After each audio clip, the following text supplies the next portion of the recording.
Gill Alexander. It's Kelly Bidlin, producer number 9. So much more than a producer. How you doing, man? You look a little flustered this morning, all right? I'm good. What are you talking about? I don't know. Chill, man. It's Friday. It's Friday. It's Friday. We are, ladies and gentlemen, we're going to try, and you correct me if I'm wrong here, we're going to try to set the modern-day record for how can I say this? Most sports where we provide bets for on one 2-hour radio program. Well, I don't know. You and I have done several shows like this before. We have. But they come up every so often. Ooh, we're all over the map today. We keep a running count because we could get up to 9 or 10 plus an Oscars bet. Could go that way. We'll talk UFC 299 with Jordan Sherwood, our old buddy from the Unnamed MMA Podcast. Obviously, with Sean O'Malley on the main event. He's got thoughts. Dustin Poirier on that card as well. Al Bernstein will talk boxing with us. Not Tyson Paul. I don't even know if I want to embarrass Al by even asking about that. I don't know either. Like, people, it's like a real thing, though. It's like a thing. Yeah. But, my brain can't believe that. You know what I mean? But Nagano Joshua, that's what I'll be asking about. Which is today. Right. Plus, there's an undercard that he wants to talk about also. Yeah. So we'll get into that, or a fight on the undercard that we'll get to. Chris Felica, he's got an Oscars play, he's got soccer, he's got horses. I don't know what he has. It's Felica. It's a potpourri, potluck. Jason Weingarten, that's always potluck from under a cloud of smoke. Adam Berg, college hoops, obviously with conference tournaments in full swing. Maybe extract a baseball play from him, and Paul Carr on soccer a little later on. Jesus, a lot. We got a lot. Yesterday, as I mentioned, top of the show yesterday, went to the West Coast Conference opener, Pepperdine Pacific. And I mentioned on the show, if you notice on the show, if you listen to the show long enough, you know I've had 2 very strange college basketball tie-ins for all these years. First, it was Ty Jerome. I don't know if you go back to on this show this far back, but Ty Jerome, I wasn't friends with his dad, but I had a mutual friend with his dad, and so I was talking about Ty Jerome like when I was like, he's in 10th grade. I was like, he's a kid, and he ends up on Virginia. They end up getting smoked by UMBC as a 1 seed by a 16 seed. Then they win the national title the next year, and Ty Jerome is huge as an integral part of that. And then I am great buddies with Wes Millett. Wes Millett is Houston Millett's dad. I've known Houston since he's a little kid. He's played for Pepperdine here the last 3 years. So I always go to, every time Pepperdine comes for the West Coast Conference Tournament, I go to all the Pepperdine games. And so yesterday, no different. And I mentioned, even though Houston's out with a knee injury, they should probably be able to take care of Pacific. Well, did they? It was 26-0. I started getting texts. What's the record for the biggest start to any college basketball game ever? Great question. I had to. Well, Parles texted me. He goes, "What's the record?" I was like, "Oh, why don't you look it up yourself?" So it's 44-0. It's Southern. Southern did it apparently like in 2013. He's like doing his show. I was like, "Why don't you do your own research?" 44-0 in favor of Southern back in the day. So they came. Pepperdine did 18 points shy of matching that yesterday, but then it was 39-2. It was 52-9 at the half. That was a big deal for us. We're like holding the single digits. Let's see what we go on here. Anyway, Pacific ends up getting crushed by Pepperdine, 102-43. And the tie-in here is that, first of all, I got a lot of folks who were like, "Oh, I saw you on TV."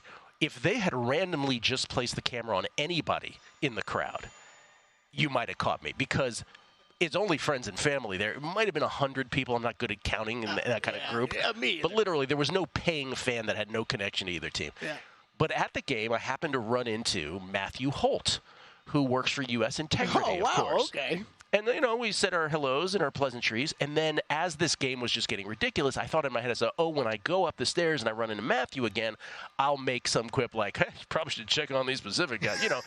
Just as a joke. Not that they just, Pacific did. They can't make a basket. There wasn't anything wrong with the betting activity. They just are not good at basketball. They were just ungood last night. They're ungood. Yeah. That's right. But Matthew was gone. He had left, and I don't know if it was because the game sucked so bad, or perhaps he had gotten called away. But had work to do. And had work to do at U.S. Integrity. And the reason for that, in case you missed it, UAB and Temple had a game yesterday. There was all kinds of weird outcomes in college. I mean, there's blowout central. There were low-scoring games. Such a weird day in college basketball. But in case you missed it, the UAB Temple game was flagged for unusual betting activity. That game actually was. An American Athletic Conference official confirmed to Sports Illustrated, U.S. Integrity monitors betting activity for sports teams and sports books. They sent an alert to operators about the game, and really, it was captured while this was happening, all that unusual betting activity, on VSiN Primetime yesterday with Tim Murray, Jonathan Von Tobel, and their guest, James Patrick Root from Three Man Weave. But I want to start with this. Normally I wouldn't, but you brought this to our attention, and this is really fascinating from just a betting perspective. UAB is playing Temple tonight. There's nothing really fascinating about that matchup. However, this game has gone from UAB minus 2.5 up to UAB minus 7 or 7.5, which is at DraftKings right now, and there really isn't any reason to this move, right? No, there's not. It got all the way to 8 during the day. It just progressively kept going up. And that's the kind of move where I see it and I start looking into it. I'm like, all right, what's going on here? Who on Temple's out? UAB doesn't have anybody coming back. So there's not like that would be contributing to it. And there's nothing. There's nothing we can find here. I've had a couple of these. Look, I'm not going to say this is point shaving, but in my betting career, I've seen a couple of these where like truly no injury that I can find. And a couple times I've tried to come in on the other side because I'm like, my number says it should be down by 3 where it opened. My number. And then it never ends well. So the fact that there's been some buyback on the 8, I'm at least encouraged by that. There are some smart people that think this is fishy and are going the other way. But there's a game early this year where Temple versus Memphis. Memphis got bet for no reason. Temple didn't have any injuries.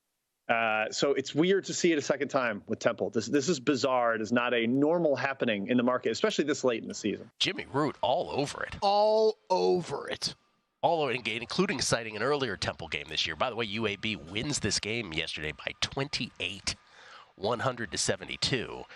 And, you know, we don't usually have these stories on a daily, a weekly, even a monthly basis. Sometimes we go a year, we don't even talk about anything like this. So it's interesting. It's one of those things where it's like, if you have free time today and you had access to UAB Temple, it might be a pretty interesting watch through the lens of, anything nefarious happening here at all? Nothing has been adjudicated of any kind. right? Just alerts. Yeah, I know. Interesting. I did see a couple notes from people yesterday. I mean, it's crazy. It's we always got to be careful speculating on stuff like this. But you never know. Eli Hershkovich, I know, put out a tweet just citing the rebounding numbers. Like Temple was out rebounded 41-19, and rebounding is largely effort. Yes, no matter what level you're talking about. I don't know. Who knows? It's just it would be crazy if this was actually a thing, especially in today's day and age, right? Yeah. Where you have Matt Holt and U.S. Integrity flag something like that. Yeah. We're doing shows on this network where the great James Patrick Root is coming on and talking about it before the game's even starting about the crazy line. And you got to be locked in to notice that, like in terms of not to notice the crazy line movement, but to with such conviction say that there is no explanation for this, and oh, by the way, this happened again earlier in the year. No, right. My point is just like the accusation here would be that Temple is point chafing or something, right? Yes. But with today's day and age, where you have U.S. Integrity before the game, Jim Root on the network before the game. Yeah. If you were a player on that team still going through with that plan, it seems a little outlandish. But these college kids, you know, the other way to look at it, and you're right, we don't know. Yeah. We don't know. But the other way to look at it is with 300 plus D1 college basketball schools, what are the odds that this doesn't happen ever? No, sure. Very slim, right? Sure, absolutely. So. Absolutely. Anyway, that was the big story of the day there. It was just so random that I ran into Matthew Holt at the game, and then when he was gone by the end, I didn't know where you were going with that at the beginning. That is random. Matt Holt, awesome, does great work with U.S. Integrity. Obviously, if you've been a long-time VSiN listener, viewer, you used to see him on our network regularly. All the time, yeah. The other thing, Russell Wilson, for the one football bit of news yesterday, Russell Wilson met with the Steelers yesterday, or the Steelers have shown interest. Did he have an actual meeting?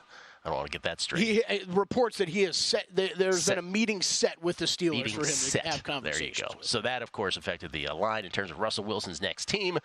Not by much, but it did tick up on the Steelers to minus 300. The Raiders fall to 4-1. Everybody else falls. Vikings plus 450. Falcons 5-1. The Falcons, of course, rumored to be most interested in Kirk Cousins. What do you think? Russell Wilson to the Steelers. I'm sure the Steelers feel, if in fact this happens, a meeting does not mean he's being signed, but let's just say it goes through. I'm sure the Steelers feel that the improvement from Pickett / Rudolph / Trubisky, that production, to Russell Wilson is enough to get them into the playoffs. They obviously would feel that way if they went through with this. Do you agree with that? And it feels like it just feels like Russell Wilson to the Steelers makes about the least sense of all these quarterbacks that we're discussing to me. Well, where does Russell Wilson to blank make sense? I think it's the weird ones, like you've said, like the Raiders. I think he makes a ton of sense in Minnesota if Kirk Cousins leaves. Why doesn't he make sense in Pittsburgh to you? Just because I think that I don't know why I would want to bring in, and I mean I don't have much belief in Kenny Pickett or Mason Rudolph, but it sounds like that team still does have a little bit of that. And if they do, Gill, where they're at in that division, fine, try it with the young guys. You know what you have with Russell Wilson. Yeah, though, I mean, you're right. As recently as 3 days ago, they were acting like they were still interested in having Kenny Pickett be their guy. If they feel like they're on the doorstep of a postseason in maybe the toughest division in football, right, then I can understand why they feel compelled to do this. Depends how they feel, for sure. We'll see how they feel about this, but a slight move towards the Steelers just on the report of a meeting. We'll come back. NBA. We got a debate to show you about Defensive Player of the Year next.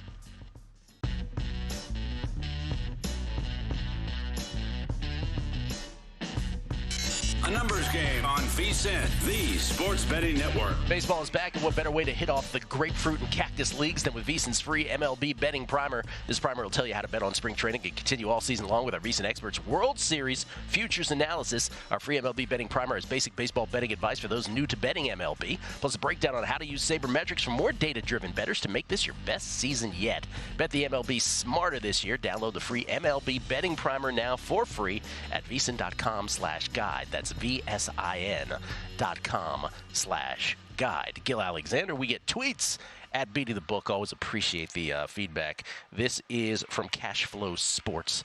The highlight of watching that game yesterday was catching a random shot of Gil in the crowd on the broadcast. Like I said, if they had flashed it on anybody randomly, I might have had a good shot of getting in it because there's only 100 people there. But it wasn't me. It was my buddy Wes. Is the athletic director at UC Riverside, in addition to being Houston Millette's dad, so I just happened to be sitting next to him. You know what's really frustrating for me personally about that is I thought about it at like 4 o'clock. I was like, oh man, like I need to turn on that game, and I forgot I was doing it. Like I had golf on a TV and then forgot to flip it on. Because I wondered what were the chances that you would be seen in the crowd. Yeah. Well, we discussed yesterday there weren't going to be many people there. The one other thing I should say about that game, though, is first of all, Lorenzo Romar did end up coaching this game, even though he's fired at the end of the year, right? He's done. He's just playing out the string. One team played for their fired coach. The other team didn't. Romar kept the starters in up 52. I'm like, you're in a tournament. You got a game tomorrow, meaning today. Get the starters out, man. Really? Yes. Ajay's in there with 4 and 5 minutes left. I'm like, please, just get him out. You have a game tomorrow. Come on. That's bizarre. Yeah, man. Did they bring enough players? They got a bunch of Let's go. What I think up 50? What are you doing? I think they're live today. This is from, The Better Life, Tim Lawson. How about a soccer pick? He goes, I can only assume someone today will mention the start of USL Championship season tomorrow. Someone will probably mention how Jose Bautista's new ball club, newly bought club, the Las Vegas Lights, are a live dog at plus 450. There you go. Listener bet from Timmy Lawson. Thank you, buddy. This is from Joby. I listened back and had to laugh at your quick reference yesterday to the new cast in the Jardian cinematic universe. I, too, agree with your assessment that like when Spider-Man changed from Tobey Maguire to Andrew Garfield, something is off. Totally. Don't change the Jardians girl on me without warning. Man. There are multiple versions of that commercial, of what's the other one, Sky Rizzy, like these, like how well do those sell? Like I can only imagine. For how much money that they have for marketing. No idea. But I was getting very attached to the old Jardians girl. Jack at Jack14770548. The Edwards game last night, the Edwards game-saving block, Defensive Player of the Year voters. Listen to this. This is a great joke. I was going to make a version of this, but he beat me to it. Defensive Player of the Year voters were like, did you see Gobert clear the lane so Edwards could make that block? I love you for that comment. Love you. By the way, what he's referring to, Anthony Edwards scored 44 last night on the heels, by the way, of Karl Anthony Towns announcing that he's going to get surgery, or he didn't announce it, but the team did, that he's going to get surgery, could be back towards the beginning of the Western Conference playoffs. We'll see on the meniscus. Well, and the beginning of that game, too, it was like first play. Anthony Edwards got hurt. Goes down. I was watching it. I was like, oh, my gosh, this whole thing just fell apart in front of our eyes so quickly. Back to back like that. And then, because I think he ended up going to the locker room twice in the first half. Yeah, he comes back and he scores 44. And then it's 113, what was it, 113-111. And at the buzzer, Pacers are coming down court. Aaron Nesmith to the rack. And Anthony Edwards, he later says, I've never jumped that high in my life. He makes a spectacular block to seal the game. Yeah, missed shot down at the other end by him, right? That would have basically sealed it because it would have put him up 4. Yeah. And then they go down racing down the other end. He chases down, makes the block. It was all-time effort play. He is so fun to watch, Gill. And honestly, with Karl Anthony Towns out of the way, you're going to see a whole lot more of Anthony Edwards here over the next few weeks, wherever long he's out. But Jack 14770-548 or whatever you are, that is the best joke of the morning, because I've been ranting about how it's ridiculous, a Defensive Player of the Year, how everybody just has given it to Rudy Gobert because he's the best defensive player on the best defense, and nobody even wants to have the conversation that Victor Wembanyama's defensive stats are better than his in almost every way. It's ridiculous. And I've gone at it at every angle, not only the raw stats, but when you take Wembanyama out of the Spurs lineup, what happens, including last night, when you take Gobert out, that the T-Wolves don't really fall off because he's got teammates that are great on defense too. Anyway, what do you know, Kelly? There's a podcast that features Channing Frye and Richard Jefferson. And they the Road Trippin' podcast. And what do you know? They happen to have a spirited debate about it as well. I'm not giving Defensive Player of the Year because he gets a lot of blocks to the worst team in the league. They're 24th. It's not his fault. It's not his fault. Stop saying that the best player on the team, it ain't always his fault. I'm not saying that they're a good team, but why are we going to give him an award? We're going to give him Rookie of the Year and Defensive Player of the Year when, again, Chet Holmgren's on the number 1 seed.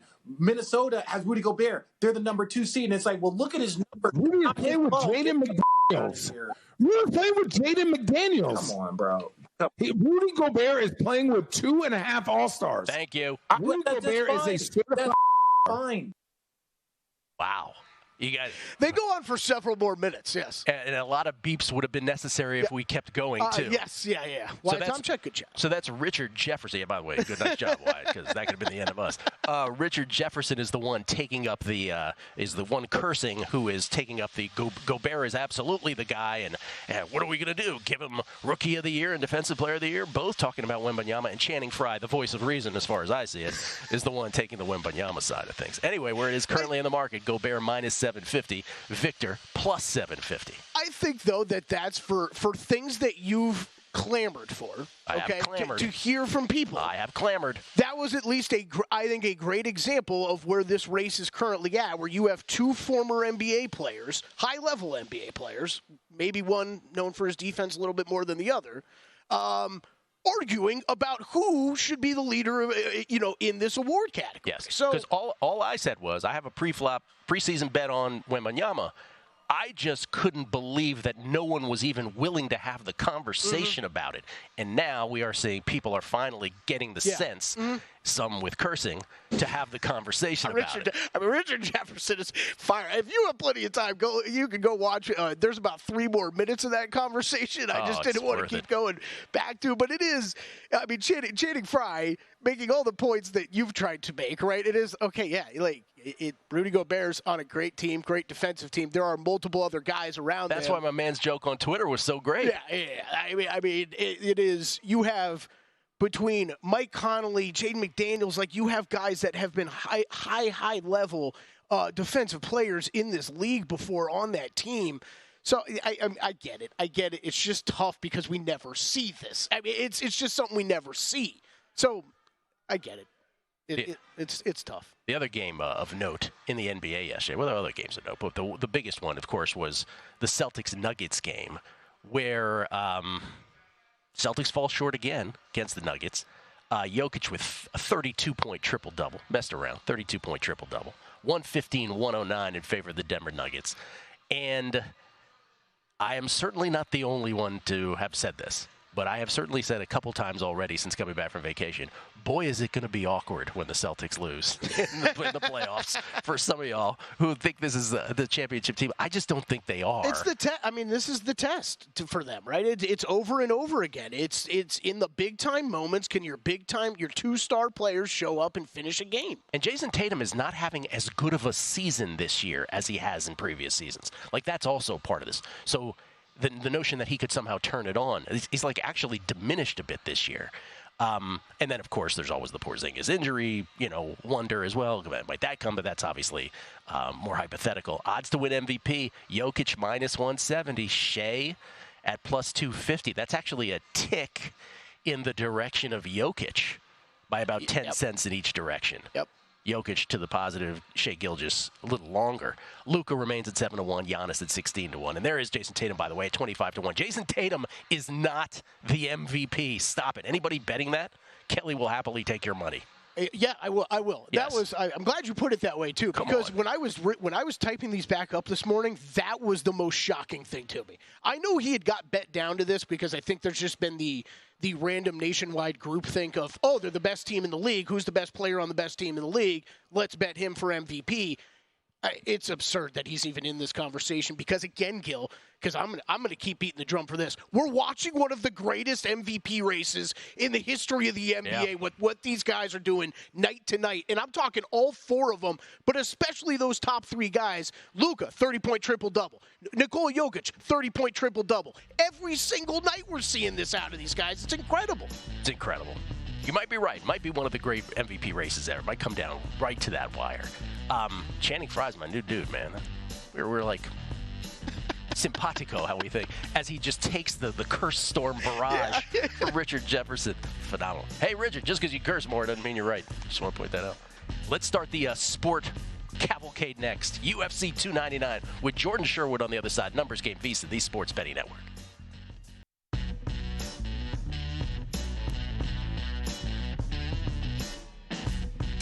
A numbers game on VSiN, the Sports Betting Network. Before the tournament tips off, start betting smarter with a VSiN Pro subscription. Sign up on a VSiN Pro annual subscription today. Get your first year for only $199 instead of the typical price of $240. Just use promo code ANG. Get VSiN Pro access to everything we do for the entire year. That includes our daily best bets with the leaderboard to see which VSiN expert has the hot hand. Betting splits to show you where the money and bets are moving for every game. Betting systems, premium analysis, and 24/7 video access. Plus our March Mania betting guide with best bets for every game and round of the tournament. Remember, though, to use promo code ANG. ANG, folks, like a numbers game, like the program you're listening or watching right now. Get your first year of VSiN Pro access for only $199. Sign up today at VSiN.com/subscribe. I don't often do this when I read tweets. In fact, I never do this, but I just want to, again, read the tweet from Jack because I just think it's awesome, where he says, regarding the Edwards game-saving block, Defensive Player of the Year voters were like, quote, did you see Gobert clear the lane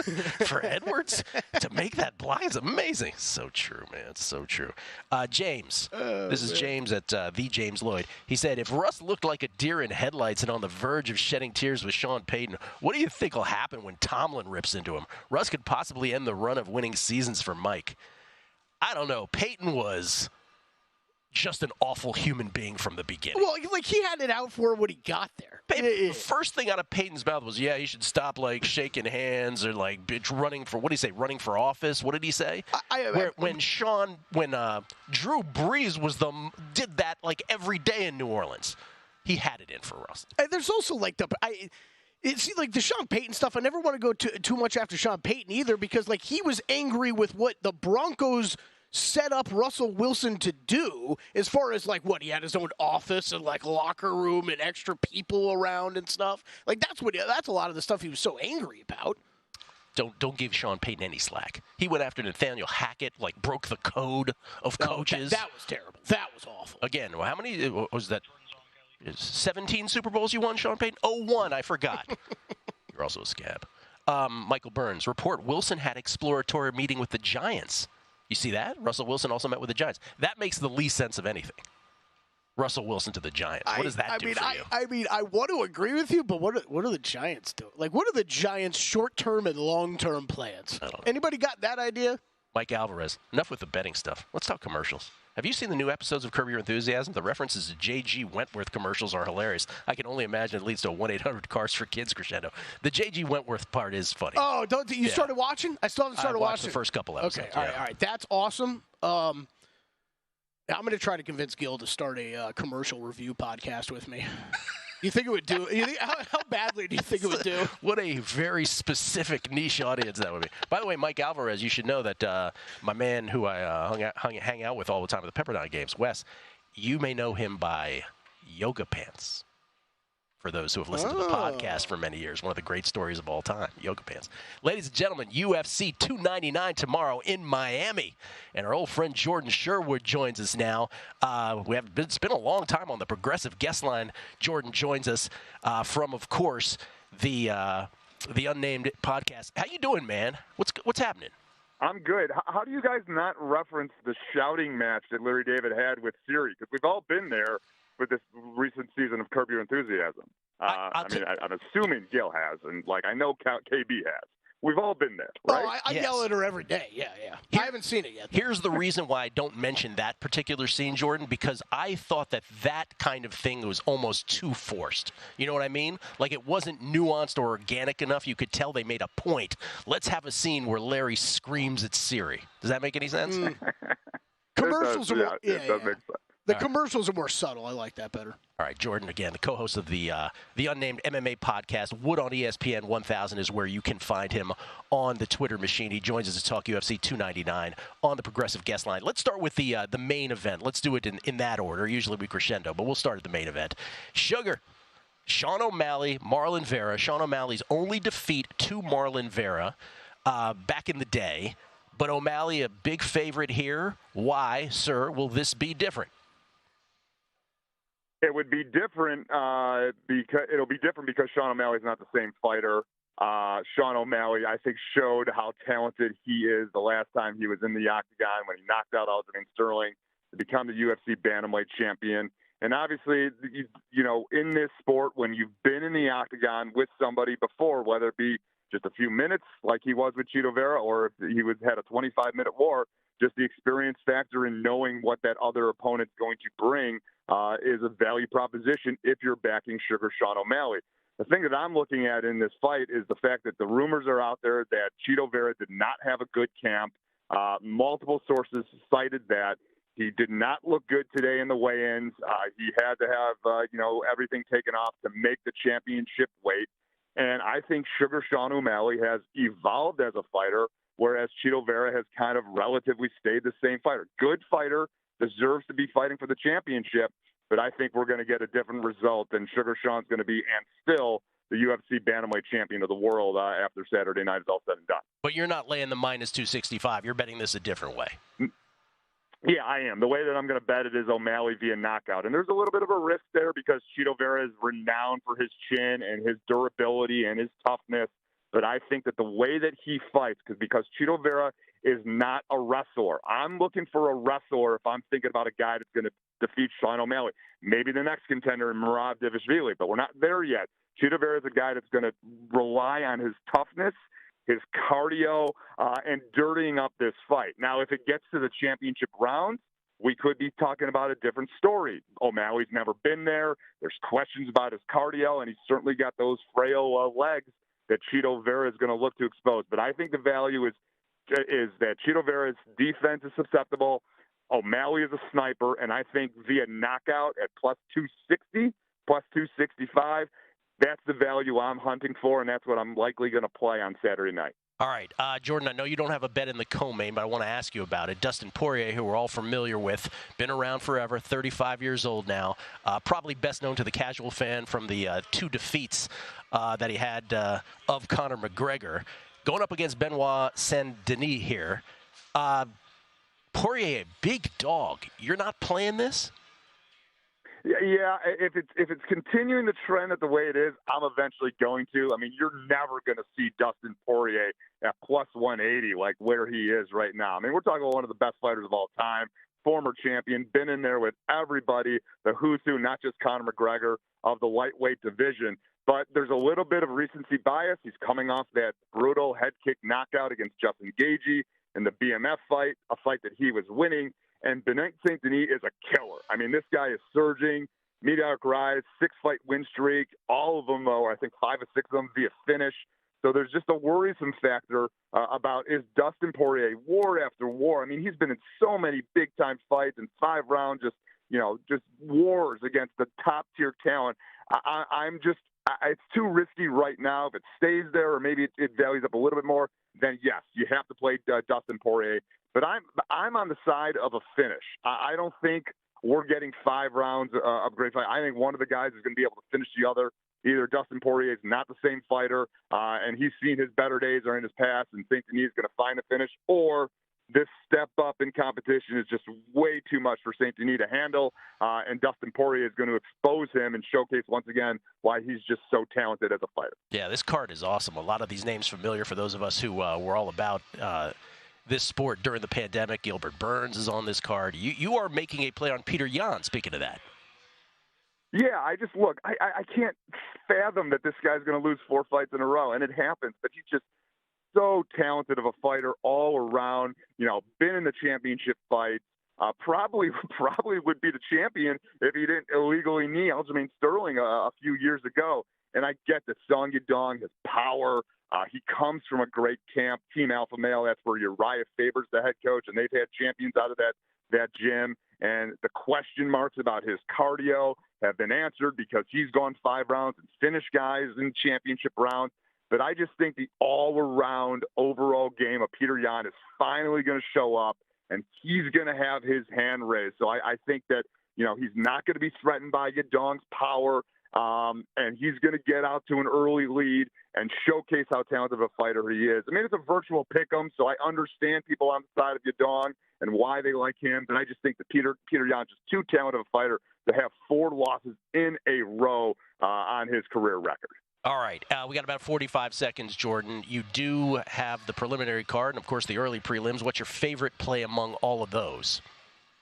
It's Curtis Blades in the prelim feature against Jailton Almeida. I want Jailton Almeida to be special. He's a guy who can fight in 2 divisions, Brazilian Jiu-Jitsu black belt. But I just think Curtis Blades could be too much to handle. He's been in there with the best of the heavyweights. Almeida relies on being able to kind of manhandle fighters. He's not going to be able to do that against Curtis Blades. Blades is better on the feet, and I think he gets his hand raised, likely via decision. So Blades on the money line, certainly a good play. Jordan, appreciate it. Great talking to you, man. Thank you so much.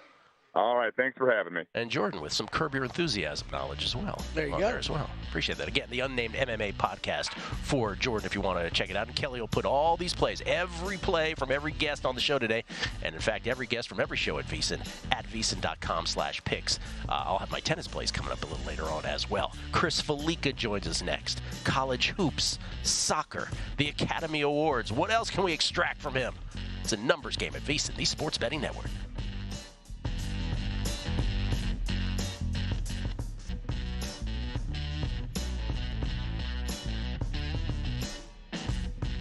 A numbers game on VSiN, the Sports Betting Network. This week on DraftKings Sportsbook, new customers can deposit $5 and get a no-sweat bet up to $1,000 in bonus bets if your first bet loses. Download the app and use promo code VSiN when you sign up. DraftKings Sportsbook, the crown is yours. Gill Alexander, Kelly Bidlin, live from Bar Canada here at the D, downtown Las Vegas.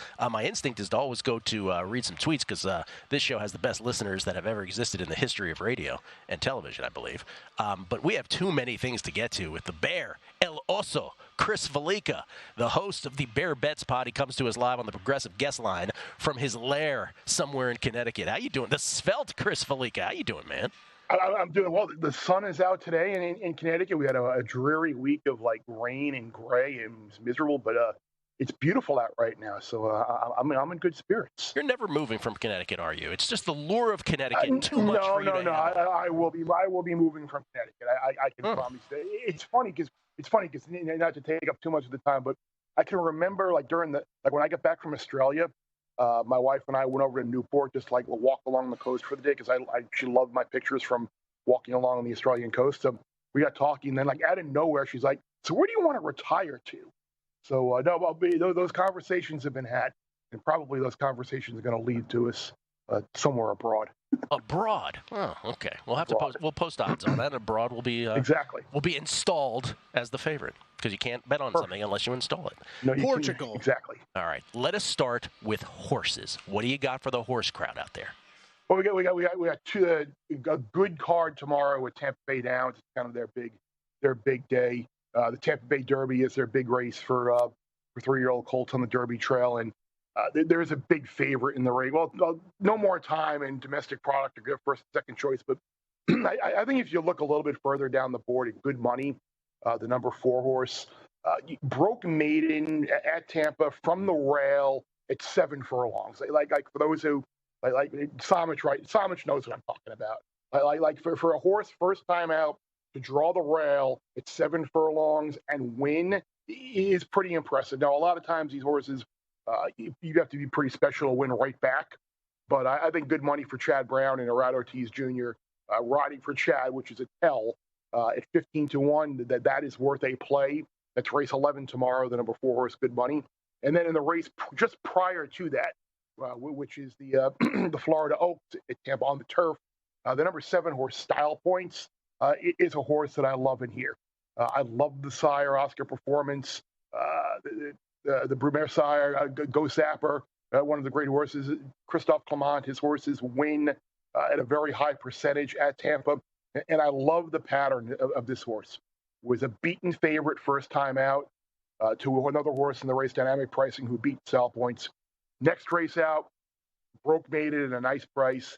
And then they Clement threw into a stakes race, Sweet Chant at Gulfstream, and just missed against a horse named Life's Inaudible, who was a very highly thought of horse at Gulfstream. And now this is her second start against winners. She's 5-1. I'm not sure we're going to get 5-1, but if she's still anything in the 3-1, 7-2 range, she's worth the place. The number 7 horse, Style Points in the Tampa Oaks. What was the price that you gave out to Numbers Game listeners last week that cashed? What was the number on it?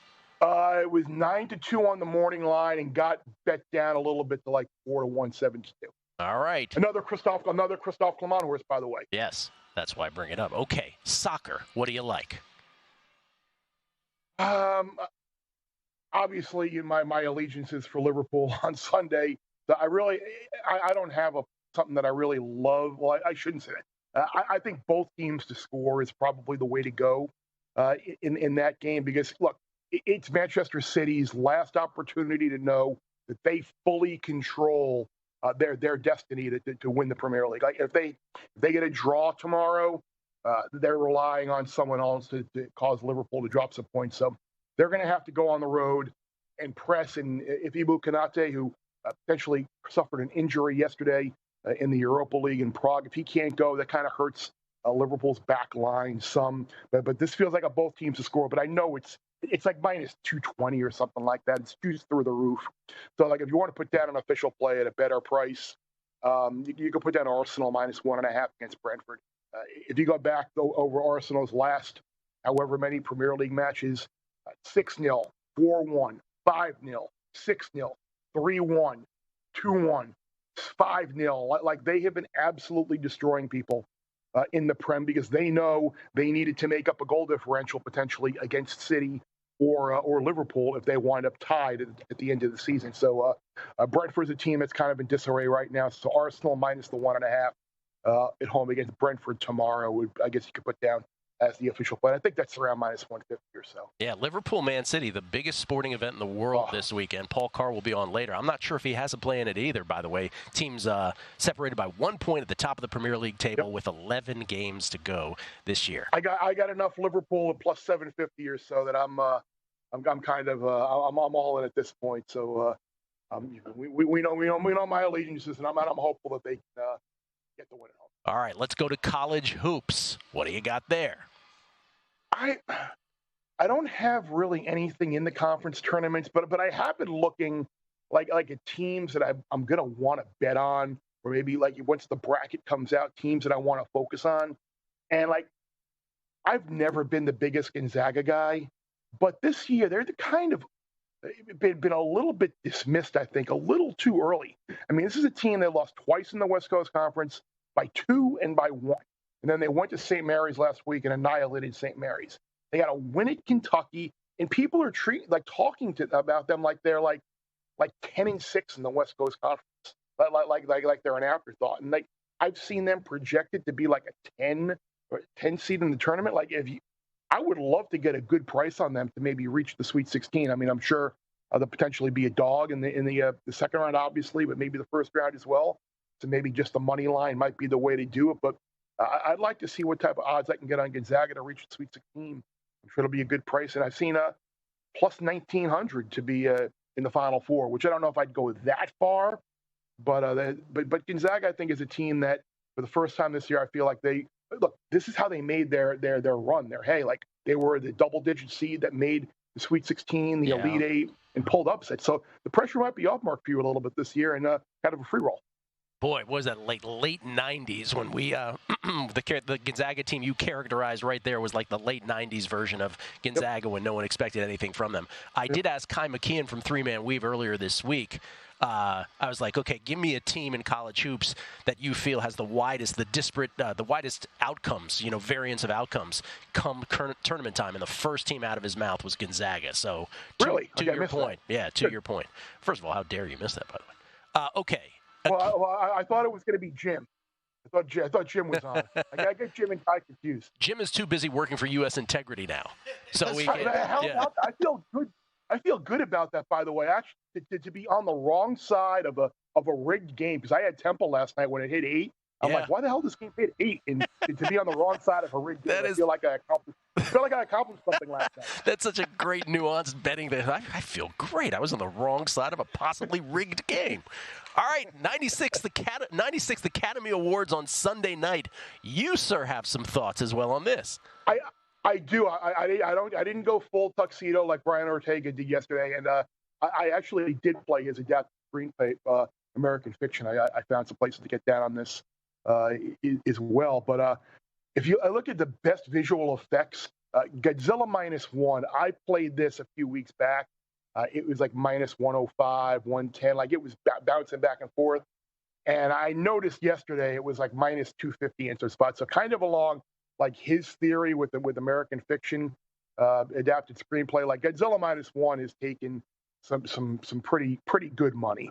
And obviously the director, Junki Yamasaki, is someone who is known in the film world for his special effects and visuals.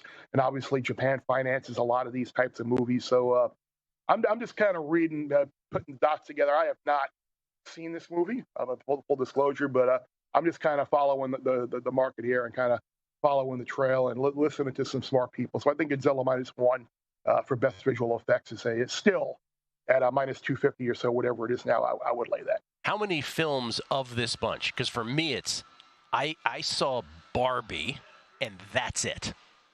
How many have you seen? I saw Oppenheimer. Yeah. I saw Oppenheimer, and I saw the Holdovers. I love the Holdovers, and I would love to see Paul Giamatti. Me too. I would love to see Paul Giamatti win an actor. It's another detention for those who have seen the film. I would suggest. And then on a flight home from Turks, Molly actually watched Barbie next to me, and I kind of was peeking over every now and then. Obviously, didn't have any audio, but she enjoyed it. It was entertaining. So I don't certainly think it's going to be in the mix for best movie. But hey, man, Margot Robbie's Margot Robbie. That's all I got to say. Exactly. Exactly right. Paul Giamatti, by the way, Pig Vomit and John Adams. Like the greatest roles, and so different, but so awesome. Chris, thank you. We covered it all. Appreciate that. I think I'm gonna have to go listen to some Howard Stern right now in honor of Pig Vomit. Well, don't do that because Al Bernstein's next. Al Bernstein on boxing. We're in. The Hall of Famer. And my tennis picks as we try to hit every sport in the universe. Le Batard next on DK. We're coming back at VSiN, the Sports Betting Network.